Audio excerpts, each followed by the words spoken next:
하나님 말씀 창세기 2장입니다. 창세기 2장 1절에서 끝절까지 말씀 교독합니다. 1절 말씀 제가 먼저 받들어 봉독드립니다.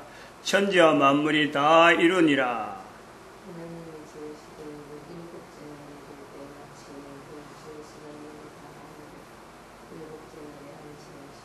하나님이 일곱 자녀를 복주사 거룩하게 하셨으니 이는 하나님이 그 창조하시며 만드시던 모든 일을 마치시고 이날에 안식하셨음이더라. 너희가 하나님의 성전인 것과 하나님의 성령이 너희 안에 거하시는 것을 알지 못하느냐.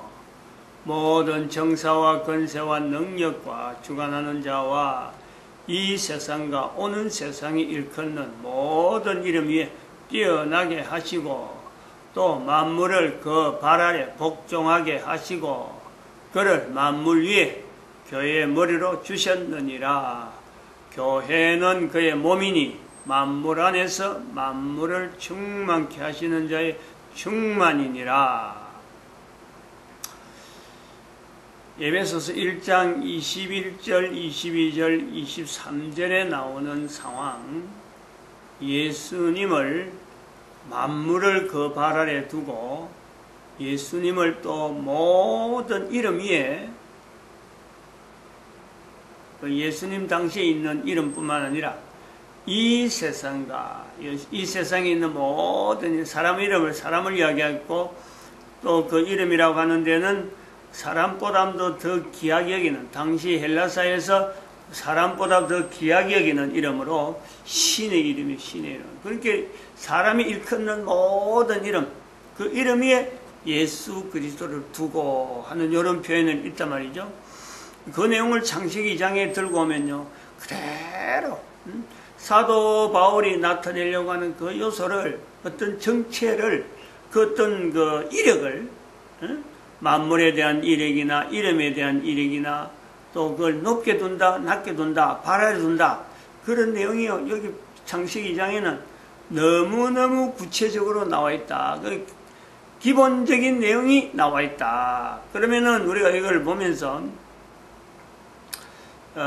바울이 그 예수 그리스도에 대해서 만물과 비교하고 이름에 대해서도 구분할 수 있는 이런 내용을 사도 바울이 말했다면은 이스라엘 사람들 중에서 이런 내용의 이야기는 흔하게 할 수 있는 보편적인 내용이다. 말로 하자면 그래 된다는 거예요. 그래서 여기에는 사도 바울이 얼마나 배웠다, 또 누구는 얼마나 못 배워서 못한다, 이런 내용이 아니라 이스라엘 사회는 적어도 이 정도는 기본적으로 되어 있다. 이걸 우리가 인지를 해야 될 필요가 있죠. 이런 표현들은. 그래서 이것을 기준으로 해서 우리가 하나를 분명하게 우리가 잡아야 되는 내용은, 사도 바울은 예수님을 만난 적이 없습니다. 생활을 같이 안 해봤어요. 다른 사도들에 비하면, 다른 사람에 비하면 사도 바울은 예수 그리스도에 대해서 이미 예수님께서 십자가에 죽으시고 성천하신 지 굉장히 오래되는 거예요. 연대가 적어도 5년 이상은 지나야 사도 바울의 등장이 있는 겁니다. 예루살렘에서 예수님의 제자들이 베드로 중심에서 예루살렘에서 어떤 힘을 길러가고 있는 그 시간이 있는 거예요. 그냥 당장에 예수님 성천하시고 난 뒤에 사도들이 예루살렘에서 모여서 집회하고 힘을 형성하고 아닙니다. 세월이 지나는 거죠. 예루살렘에서 어느 정도 형태를 갖추면서, 그리고 그 형태라는 것은 어떤 형태냐, 또 거기 추가되냐면은 헌금을 해가지고 어떤 세력이 있다는 거예요. 관리하는 어떤 힘이 있다는 거예요. 헌금을 해가지고 예루살렘의 헌금에 대한 내용을 가지고 지방에 어느 지역에 약한 사람이 있다. 그럼 그 사람한테 헌금을 전달해주는 이런 요소가 있는 거죠. 어디 가서 어디 지역에 누가 힘들게 산다. 그러면은 여기 있는 사람들이 헌금되어진 걸 모아서 그 지역에 있는 사람들한테 어려운 상황을 좀 지내봐라 하고는 전달해 준단 말이에요. 그게 나중에 사도 바울이 다른 지역에서 나타나는 어떤 예루살렘이 잘못됐다, 어려움이 있다 그러니까, 거기서 어떤 교회가, 예루살렘 교회가 어려움이 있다 그러니까, 오히려 지방에 있는 교회에서 서로 모아가지고 돈을 모아서 예루살렘 교회를 도우는데 그 헌금을 가지고는 그 역할을 사도 바울이요, 선교 여행이라고 하는 3차 선교 여행에 항상 있는 거예요. 그게 따라오는 거예요. 이 지역에 있다 저 지역으로 가면 안부를 전하면서 그 지역에 뭐 참 필요한 게 뭐가 있느냐, 그럼 간다는 사람이 있으면은 그 사람들 인편으로 물건을 조금씩 보내주는 거. 옛날에 우리나라 사람들이 친척들끼리 어디 내가 갈 일에서 친척집에 간다 하면 어디 둘러고 갑니다. 가는 길에 그래가면서 안부 전하는 거예요. 내가 어디 뭐 때문에 가는데 사실 이만한 일 때문에 간다 그러면은 아이고 그러면 나도 뭘 좀 보내야지. 그렇게 하는 게 부조라는 게 부조. 도운다. 그런 것이 나중에 이제 조의금으로 나오게 하고 축의금으로도 나오고 하는 이런 요소가 우리 문화사회도 우리에도 있다. 특히 이스라엘 백성들은 흩어져 있는 이스라엘 유대인들이 회당 중심으로 하는 이 흐름이 구심점이 회당이라는 이 내용이 있기 때문에 이런 것이 공식적인, 거의 뭐 누구든지 이거는요, 이스라엘 사람들이라고 하면 여행이 힘들 때니까 여행을 한다 그러면요, 당연히 그 일은 맞는 거예요. 이런 내용을 있는 환경에서 사도 바울이 이런 말을 한다라는 것은 이스라엘 사회에서 보편적으로 말할 수 있는 내용이다. 다 말한다 하는 건 아니에요. 아직까지 예수 그리스도하고의 관계가 애매한 관계들, 체험이 약한 자들, 이런 것이 있기 때문에 사도 바울은 글로서 남기는데, 우리가 봐야 될 내용이, 우리가 지금 2000년 지나서 교회가 지금 성경을 두고 사도 바울의 글을 얼마나 많이 인용합니까? 그리고 이런 인용하는 데서 2012년 이후에는 이 분명하게 우리가 그 상황, 그때 그 상황 자체에 대한 내용을 지금의 기준에 가지고 단어를 가지고 이런 단어는 지금 이렇게 쓰기 때문에 당시 상황에서 있는 내용을 그대로 표현하려고 하는 이런 거는요, 우리가 금해야 되는 거죠. 조심을 해야 되는 거죠. 못하는 것 같으면 못한다고 그래야 되는데, 당시의 상황에 대해서 또 그때에 표현될 내용하고 지금 표현하는 거하고 분명히 그게 차이가, 언어의 의미에 대해서 이 변형이 되어지는 요소가 있기 때문에 성경 해석에도 앞으로 좀 이런 어떤 제재를 가해야 되는, 스스로 가해야 돼요. 이제 너무 흔하니까 성경 해석한다고 해서 뭐 아무나 이제 달라질 수 있는 그런 것보다는 성경 해석을 하기 위해서 신학교에 있다라고 하기보다는 오히려 지금 시대에 이제 신학교가 필요하다, 어떤 것이 필요하다 하면은 틀 하나를 일정하게 네 신학도 필요하고 내 신학도 필요하고 이런 필요한 게 아니고 전 인류의 어떤 표현되어진 내용에 에베소서 1장 21절, 22절, 23절과 같이 모든 이름, 이 세상과 오는 세상의 이름 하는 요 의미와 예수 그리스도의 그 이름, 예수님이라고 하는 이름, 하나님이라고 하는 이름, 그리고 성령님으로 일컬어질 수 있는 그 이름, 그 이름에서 가장 두드러질 수 있는 이름 자체를요, 전 인류에게 요거는 요렇게 해야 된다 하고 이걸 어떻게 보면 모아줄 수 있는 그런 기능에서 신학이라고 하는 이런 어떤, 이런 신학은 일종의 그 표현을 좀 더 논리적으로 할 수 있는 그런 내용들이 들어가기 때문에 요 내용은요, 있어야 돼도 필요하다고 보고 있지만은 성경을 개인이 마음대로 해석하고 그래갖고 오해를 하고 나는 성경을 이만큼 한다, 성경을 얼마나 읽었다, 그리고 그 성경 가지고 나타나서 다른 데 적용하면서 성경에 이런 말씀 했는데 이것하고 같다, 이렇게 함부로 적용하는 것은 앞으로 좀 금해야 되지 않겠나 이래 보고 있습니다.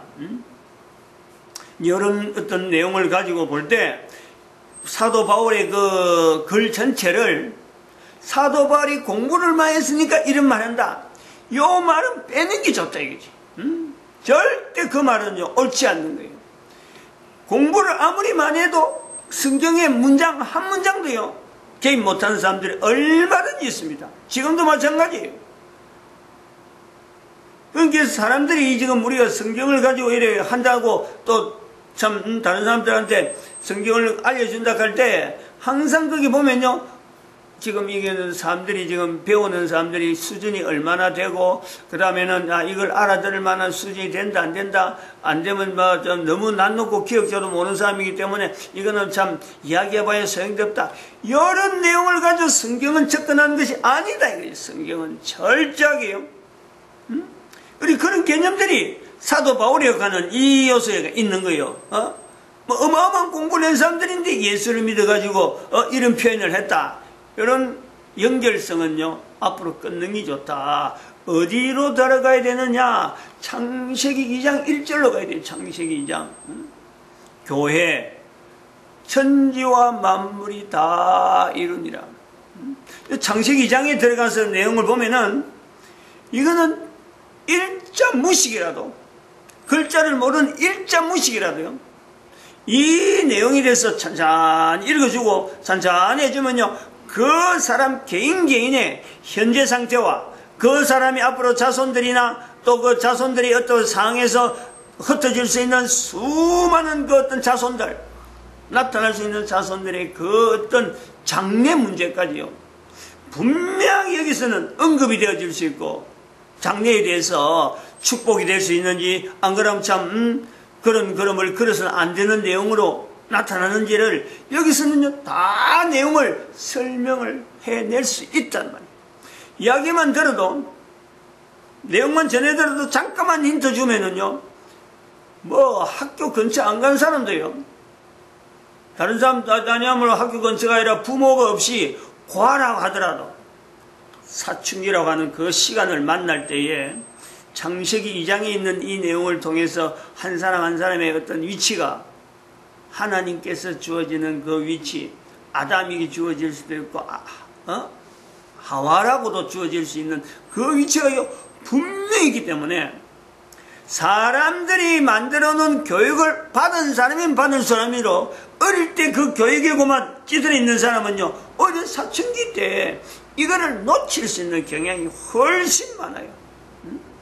왜냐하면 어릴 때부터 배워나면은 사춘기 전부터 뭐 요즘 애들한테 뭐 언어학원, 어근학원, 뭐 태권도 학원, 무슨 학원, 미술학원, 음악학원, 뭐 전부 다 학원으로 물들어 있으면은 이 사춘기 시간 자체가 학원에 들어가는 즉 교육 커리큘럼에 대해서 자기 시간이 막 짜져 있으니까 사춘기를 별도로 구분하지 않는데, 어려 교육을 안 받은 사람들은요, 그런 커리큘럼하고 그런 어떤 거하고는 뭐 전혀 무관하기 때문에 오히려 자기 자신에 대해서, 하나님이 자기를 만드신 것에 대해서 천지와 만물이 다 이루니라 하는 이 부분하고, 사도 바울이 유대인들이 일반적으로 알 수 있는 그 내용으로, 에베소서 1장에 있는 내용으로 모든 이름이 이 세상과 오는 세상에 일컫는 모든 이름, 귀신이 난무하는,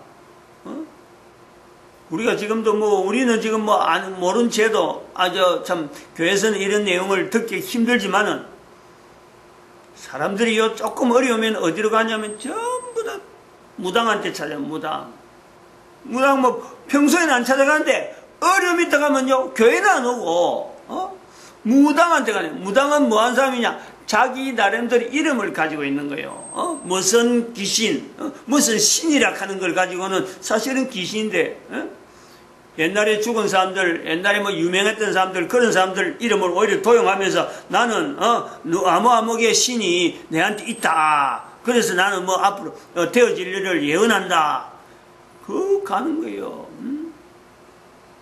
멀쩡한 사람이 간다니까, 멀쩡한 사람들이. 참 참 말하면 참 희한한 내용들이기도 하지만은, 국가에서 하고 있는 여러 가지 정책들도 군인들 진급할 때 봐봐요.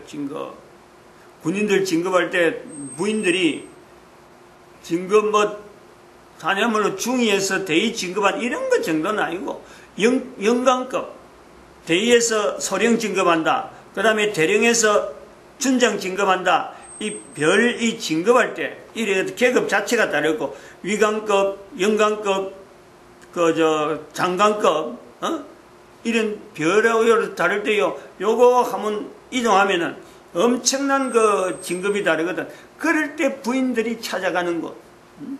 대부분의 부인들이요, 저 많은 사람들 다 찾아가는 거예요. 그리고 회사 이런 무슨 입찰하는 거, 국가에서 나오는 어떤 여러 가지 여러 가지 이 물품 조달하는 조달청에 관계되어지는, 그래서 수많은 거를 국가에서 필요한 것을 일반 사람들이 물품을 사고 팔고 하는데, 그게 들어갈 때 그걸 경쟁하잖아요. 뭐라 하나 그걸.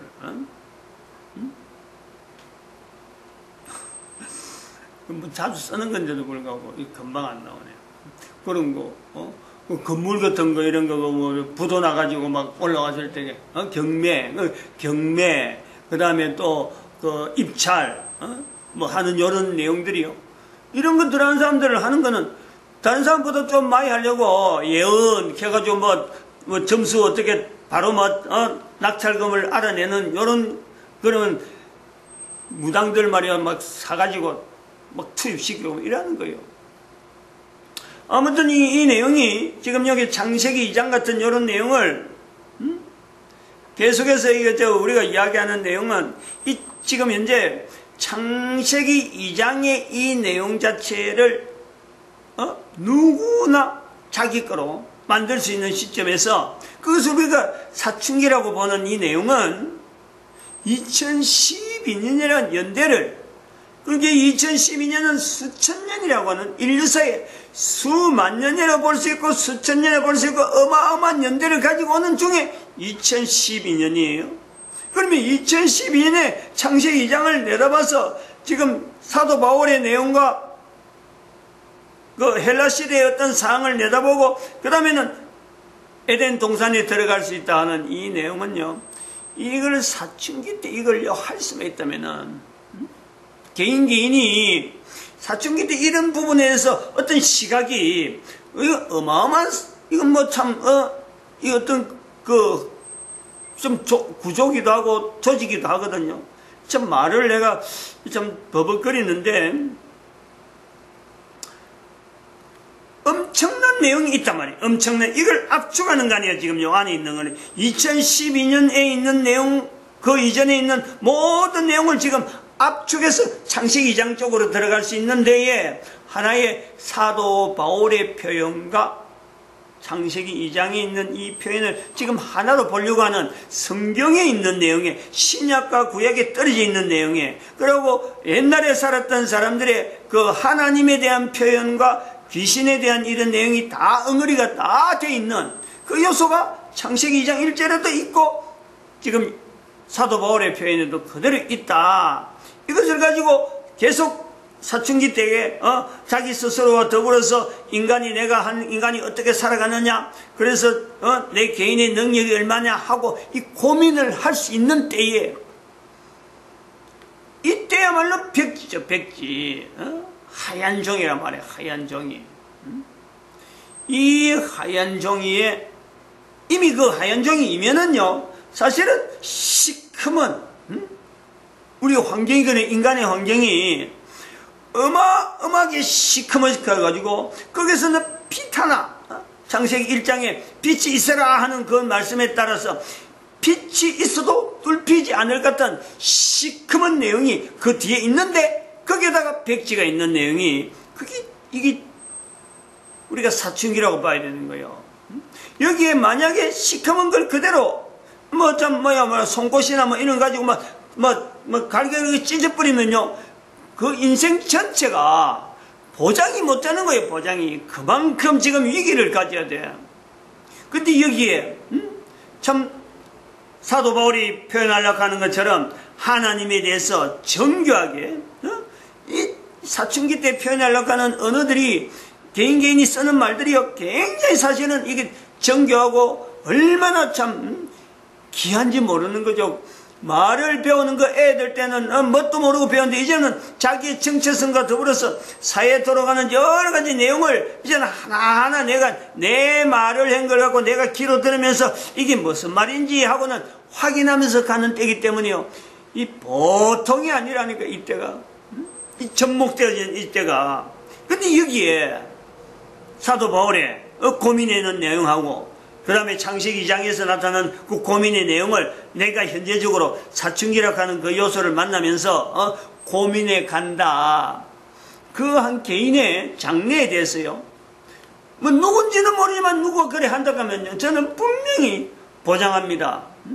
그 발걸음을 통해서 하나님은 반드시 역사한단 말이에요. 역사하게 돼 있어요. 그거는.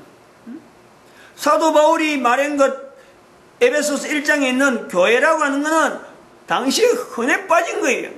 누구든지 교회는요 다 알아요. 저 교회가 교회는 거의 몸이다. 교회는 뭐 예수님 머리다. 예수님이 교회 머리다 하고 하는 이런 여기서 들어가는 교회는요 흔해 빠진 내용이에요. 오늘날 우리가 사춘기라 하는 이 내용이 뭐 특별히 누구는 있고 누구는 없고 이런 게 아니잖아요. 다 지내왔고 흔해 빠지고 그것 때문에 그 사춘기 때 뭐 자기의 정체성을 잘못해가지고 인생 전체에 지금 뭐 몸을 뭐 망가뜨린다든지 폐인이 돼가는 거 개인이 뭐 그 비교하면요 누구든지 아하 내가 사춘기 때 그런 행동 때문에 내가 이래 되는구나 전부 다 연결할 수 있어요. 아이를 출산하는 문제까지도 다 연결되는 거예요. 아이를 출산할 때는 사실은 그 사춘기 때는 여자들이 아이를 출산하는 문제가 그렇게 중요하게 여기지 않거든. 그건 자기 몸이니까 뭐 자기 몸 마음대로 해버리는. 그런데 부득불 아이를 출산했을 적에 그 아이가 정상일 리가요 거의 어려워요. 사춘기 때 몸을 마음대로 해버리면 여자들은 그런 위치가 있다. 근데 그런 사람들이 나이가 들면서 혼자서 말 못하잖아요. 딸한테도 말 못하고 아들한테도 말 못하면서 자기 혼자만 누구한테도 말 못합니다. 그건 말 안 해요. 죽을 때까지 말 안 해요. 그거는 사춘기 때 자기가 가졌던 그 행동 때문에 자녀들이 그로 말미암아 고통받고 있다는 이 연결점에 대한 이 내용에 대한 구체적인 내용은 자기만 아는 거예요. 남자들은 그걸 생각지도 않아요. 어떤 것도 생각지도 않아요. 근데 어느 여인이든지 아이가 있음으로 인해서 자기의 잘못을 생각하고 말하지 않고 품고 가는 것은 모든 여인에게 다 있을 수 있다. 거기에서요 해방될 수 있는 여인은 아무도 없어요. 우리가 창세기 2장에서 이 요소를 놓치면 안 되는 거죠. 남자와 여자의 이 관계에서 차이에서 제가 지금 이야기하는 이 내용들은 전부 다 남자로서 남자를 겨냥하는 거지 여자들은 거의 이 내용들은 어떤 이 내용을 들은 남자가 이런 부분을 두고 여인을 바라본다든지 아내를 보든지 딸을 바라보든지 안 그러면 어머니를 바라보든지 하는 자세가 있어야 이게 올바르게 전달이 되지. 그거 전달해주는 남자가 없으면요 여인에게는 이런 말조차가 도대체 전달해줄 어떤 통로가 다 막히는. 남자 여자의 차이 서로의 중요성은요 창세기 2장에서 분명히 봐야 돼요. 아담에게 왜 하나님께서 모든 생물들의 이름을 짓도록 왜 그 앞을 지나가게 했는지 그 이후에 하와가 여인이 등장하는 이런 구도지 이게 우리가 볼 때 조금 우리가 다르게 봐야 될 요소가 많이 있습니다. 우리가 생각하는 연대처럼 우리가 생각하는 현재 시간처럼 남자가 먼저 있고 여자가 나중에 나온다. 이런 시간 뭐 하루 이틀 이런 내용이 아니에요. 분명한 간격 차이는 있더라도 그 사이에 수백 년 있을 수 있고 수만 년 있을 수 있는 깊은 잠이잖아요. 깊은 잠. 남자가 깊은 잠. 그리고 거리가 얼마나 떨리니 우리가 도저히 알 수가 없어요. 그래서 일반적으로 들려지던 그런 어떤 성경에 대한 표현 가지고 창세기 2장이라든지 그 다음에 뭐 참 사도 바울의 표현이라든지 특별히 헬라 시대에 예수님의 제자들이 성경에다 남겨놓은 신약 성경에 남겨놓은 그 예수님을 표현하려고 하는 그 한 문장 한 문장마다 가지고 있는 그 고민과 그 갈등 그리고 힘, 그것이 지금 유지돼 가지고 성경이라고 하는 신약 구약이 남아 있는 것. 그리고 2012년에서 이스라엘이 분명히 등장한 것. 그리고 또한 2012년에 우리나라 박근혜 전 대통령이 모델로서 등장시킨 이런 내용은요, 이 창세기 2장하고 계속 연결하면서 온 인류가 구도를 가지고 모델로서 분명한 성경에 있는 이름의 모델도 되지만 여기서 2012년에서 비로소 나타내는 이스라엘의 나라와 이스라엘의 또 박근혜 전 대통령에 대한 이런 이름에 대한 연결은 지금은 현재적이지만은 앞으로는 어마어마하게 미래적인 많은 사람들이 지금이 나타냈으므로 그 힘을 받아서 뭔가는 일을 이룰 수 있는 그런 어떤 힘이 되어질 수 있는 요소가 될 거다 이렇게 봅니다. 마칩니다. 기도드립니다. 할렐루야.